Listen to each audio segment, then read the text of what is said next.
ভারতের গুজরাটে বাংলাদেশি সন্দেহে বিপুল সংখ্যক মানুষ আটকের পর এখন জানা যাচ্ছে তারা দেশটির বিভিন্ন রাজ্যের বাংলাভাষী মুসলিম নাগরিক। শনিবার ভোর থেকে সোমবার রাত পর্যন্ত অভিযানে 6,500 অবৈধ অভিবাসী আটকের খবর জানিয়েছিল রাজ্য পুলিশ।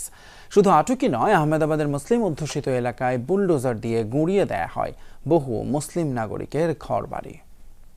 শ্রীলঙ্কা আবারও রপ্তানিতে শীর্ষে।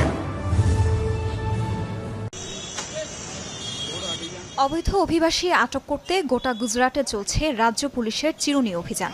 দলে দলে ধরে নিয়ে যাওয়া হচ্ছে সন্দেহভাজনদের। বেআইনিভাবে ভারতে বসবাসের অভিযোগে গত 2 দিনে আটক করা হয় 6,500 মানুষকে।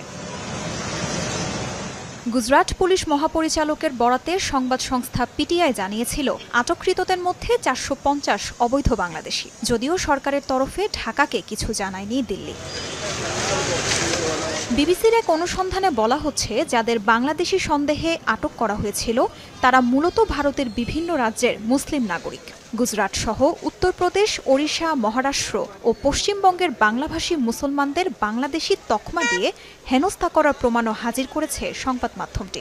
এমনকি ভারতীয় নাগরিকত্বের উপযুক্ত প্রমাণ থাকার পরও তাদের আটক করা হচ্ছে, এমন তথ্য পেয়েছে বিবিসি। তবে গুজরাট রাজ্য পুলিশের দাবি, পরিচয়পত্র নকল করেই তারা অবৈধভাবে ভারতে বসবাস করছিল।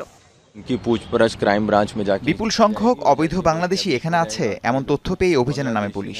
ভুয়া পরিচয়পত্র বানিয়ে বহুদিন ধরে তারা এখানে আছে।